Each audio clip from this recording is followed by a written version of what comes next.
Press the bell icon on the YouTube app and never miss another update.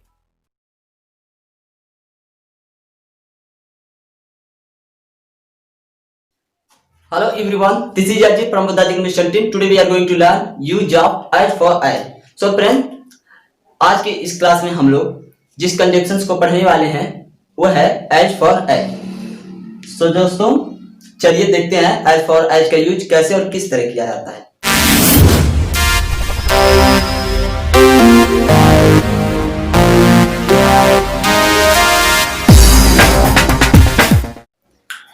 तो सबसे पहले हम लोग यह जान लेते हैं कि एज फॉर एज की हिंदी क्या होती है. एज फॉर एज की हिंदी होती है गाइस जहां तक.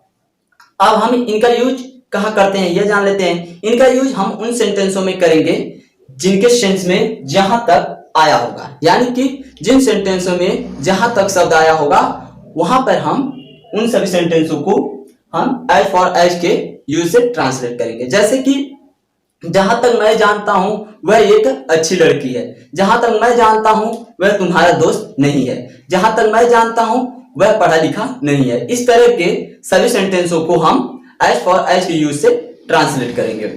अब किस तरह ट्रांसलेट करेंगे और वाक्य का स्ट्रक्चर किस तरह होगा यह देख लेते हैं. सो गाइस हमें यहाँ पर दो स्ट्रक्चर लिखा हुआ है.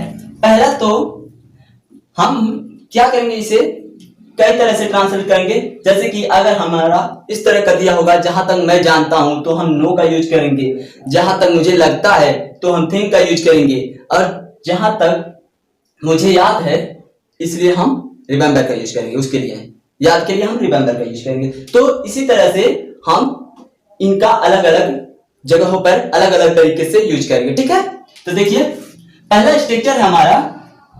देखिए पहले हम लोग एज फॉर एज लिखेंगे, फिर सब्जेक्ट लिखेंगे.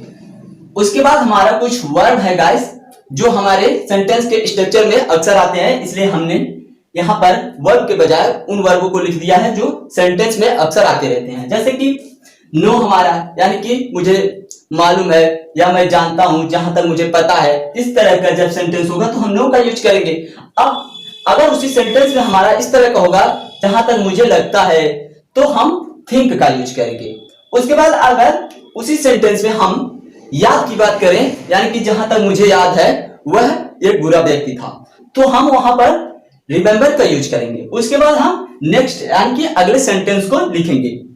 गाइस अब हम लोग स्ट्रक्चर सेकंड के यूज को देखते हैं. तो गाइस हम जो हमारा स्ट्रक्चर सेकंड है इनका यूज हम उन सेंटेंसों में करेंगे जिसमें इस तरह का सेंस होगा जहां तक मेरे पढ़ाई की सवाल है, मैंने 12वीं पास की है. इस तरह के जब सेंटेंस आएंगे तो हम वहां पर इसका यूज करेंगे एज फॉर एज. उसके बाद इसमें बहुत सारे ऑब्जेक्टिव केस आते हैं जैसे कि माई, हिज, हर. उसके बाद ऑब्जेक्ट, फिर हम अगर हमारा सिंगुलर सब्जेक्ट होगा तो हम इज का यूज करेंगे, अगर प्लूरल होगा तो हम आर का यूज करेंगे. उसके बाद हम कंसर्न का यूज करेंगे, फिर कामा. उसके बाद हम नेक्स्ट वाले सेंटेंस को लिख देंगे. जैसे कि इस तरह के सेंटेंस होंगे इसके हमारे जो हमारा स्ट्रक्चर सेकंड है उसके सेंटेंस इस तरह का होंगे. जहां तक मेरी बीवी का सवाल है वह ग्रेजुएट है. इस तरह के जब सेंटेंस आएंगे तो हम सेकंड वाले स्ट्रक्चर का यूज करके उस सेंटेंस को ट्रांसलेट करेंगे. तो चलिए अब हम कुछ एग्जांपल के थ्रू इसे समझने का प्रयास करते हैं, क्योंकि आप लोगों को एग्जांपल के थ्रू बहुत अच्छे से समझ में आएगा. सो फ्रेंड्स ये है हमारा एग्जांपल नंबर फर्स्ट. जहां तक मैं जानता हूं वह एक अच्छी लड़की है. सो हमारे सेंटेंस इसी तरह होगा जो हम यहां पर यूज किए हैं. जानता हूं यहां पर हमारा इस तरह का भी हो सकता है, जहां तक मुझे लगता है, जहां तक मुझे याद है, और जहां तक मेरी पढ़ाई का सवाल है. इस तरह का भी सेंटेंस हो सकता है. तो चलिए यह है एग्जांपल नंबर फर्स्ट. जहां तक मैं जानता हूं वह एक अच्छी लड़की है. सो इसकी ट्रांसलेशन होगी फ्रेंड्स. देखिए आप लोग, हम पहले वाले स्ट्रक्चर का यूज करके इसे ट्रांसलेट करके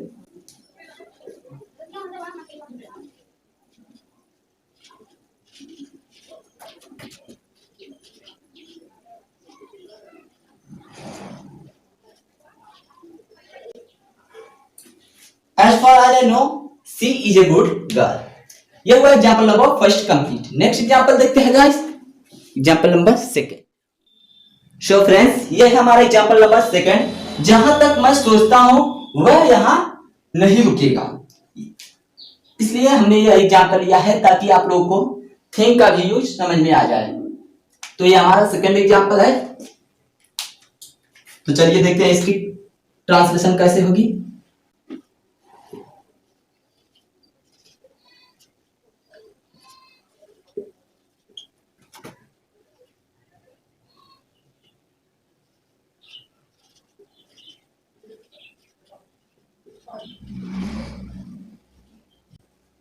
ये हुआ हमारा एग्जाम्पल नंबर सेकंड कंप्लीट। अब एग्जाम्पल नंबर सेकंड के थ्रू आप लोगों को थिंक का भी यूज बिल्कुल क्लियर हो गया होगा। देखिए, as far as I think he will not stay here. यह हुआ हमारा example number second complete. Next example है एग्जाम्पल नंबर थर्ड, जो हम लिखेंगे रिमेंबर के लिए। सो फ्रेंड्स, ये है हमारा एग्जाम्पल नंबर थर्ड। जहां तक मुझे याद है तुम्हारे पास एक कार थी। सो फ्रेंड्स, इस एग्जाम्पल से आप लोगों को रिमेंबर का यूज करना भी आ जाएगा, बिल्कुल क्लियर हो जाएगा रिमेंबर का यूज। तो चलिए इसे ट्रांसलेट करते हैं। इसकी ट्रांसलेशन होगी गाइस हमारा,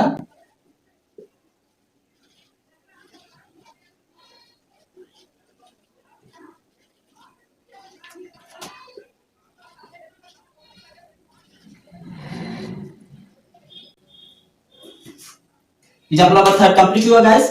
as far as remember you had a car. जहां तक मुझे याद है तुम्हारे पास एक कार थी।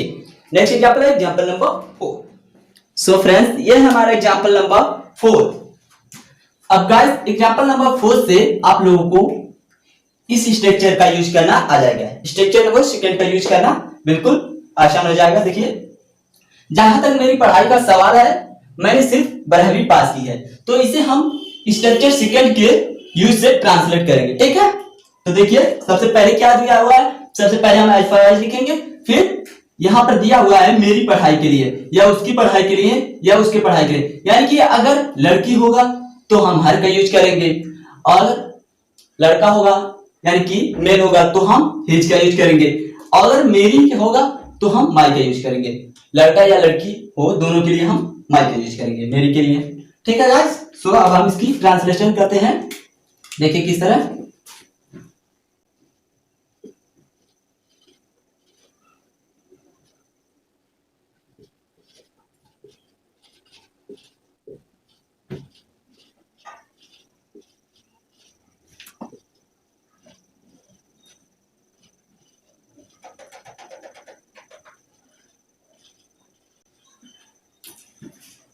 सो फ्रेंड्स, ये हुआ हमारा example number fourth complete. Friends देखिए, ये हमारा जो सेंटेंस ट्रांसलेशन है वह बिल्कुल इसी स्ट्रक्चर के आधार पे है। As for as my study is concern, उसके बाद हम सेकंड सेंटेंस को लिख लिए हैं उसी तरह, आई एम ओनली 12th पास।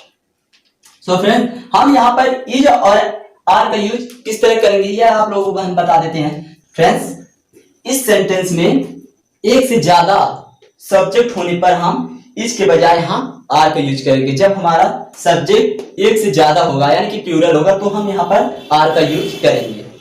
सो ये क्लियर होगा हमारा। अब नेक्स्ट एग्जांपल है एग्जांपल नंबर फिफ्थ।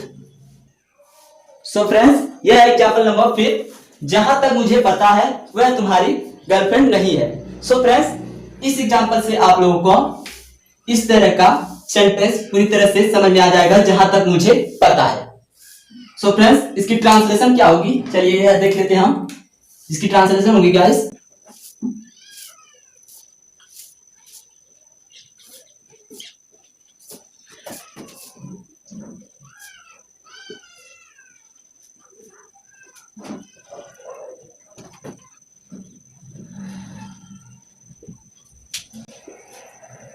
यह हुआ हमारा example number fifth complete. As far as I know she is not your girlfriend. Next example है guys example number 6। So friends, यह है एग्जांपल नंबर 6 जिसमें हम कंसर्न का यूज करेंगे। तो देखिए, जहां तक मेरी वाइफ का सवाल है वह ग्रेजुएट है। सो इसे हम कंसर्न के यूज से ट्रांसलेट करेंगे। देखिए इसकी translation,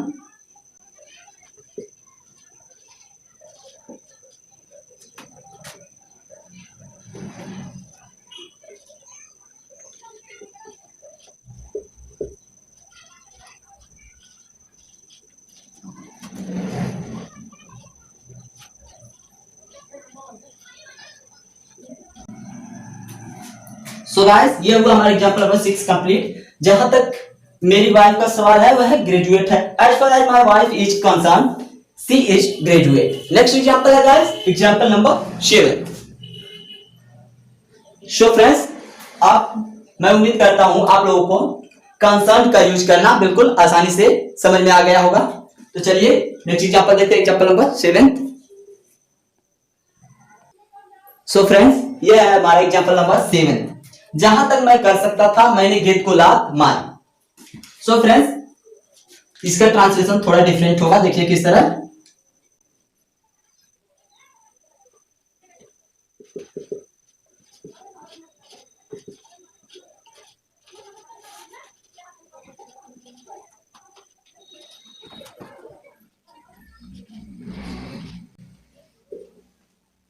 I kicked the ball as far as I could. So friends ये है हमारा एग्जांपल नंबर 7 जो कंप्लीट हो गया। अब नेक्स्ट एग्जांपल हम एग्जांपल नंबर 8 देखेंगे, लेकिन सबसे पहले इसे समझ लेते हैं गाइस। अब इस सेंटेंस को देख करके आप लोगों को यह भी समझ में आ गया होगा। तो हम एज फॉर एज का यूज चाहे तो सेंटेंस के स्टार्टिंग में कर सकते हैं और सेंटेंस के बीच में भी कर सकते हैं, ठीक है। नेक्स्ट एग्जांपल है एग्जांपल नंबर 8। सो फ्रेंड्स ये है एग्जांपल नंबर 8 कंप्लीट। जहां तक मुझे याद है आपकी कार पिछले साल से अब तक सफाई धुलाई नहीं की गई है। सो फ्रेंड्स यहां से हमारा जो सेंटेंस है वो किसमें है, परफेक्ट कंटीन्यूअस टेंस में, क्योंकि इसमें समय दिया हुआ है गाइस। सो इसकी ट्रांसलेशन होगी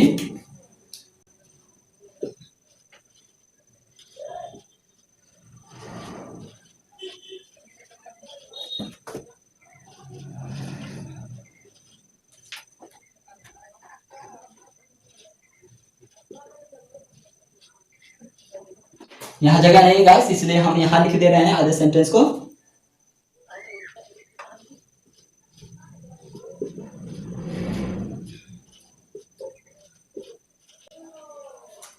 ये हुआ हमारा example number 8 complete. As per as remember your car has not been washed since last year, पिछले साल से, ठीक है।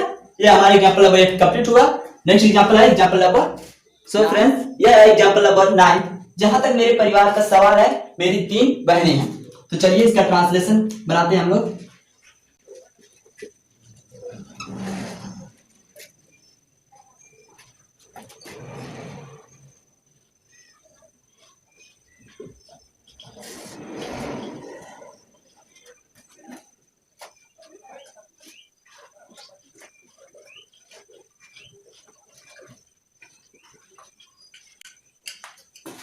As far as my family is concerned, I have 3 sisters. Next example है example number 10। चलिए देख लेते हैं। example number 10 है guys। जहां तक मुझे पता है उसकी शादी हो चुकी है। So friends इसका ट्रांसलेशन होगा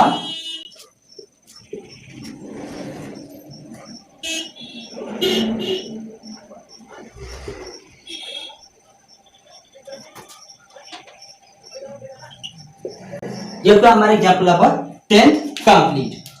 सो फ्रेंड्स उम्मीद करता हूं आप लोगों को यह टॉपिक आसानी से समझ में आ गया होगा और आप लोगों को ट्रांसलेशन करना भी आ गया होगा। तो मिलते हैं हमारे नेक्स्ट वीडियो में।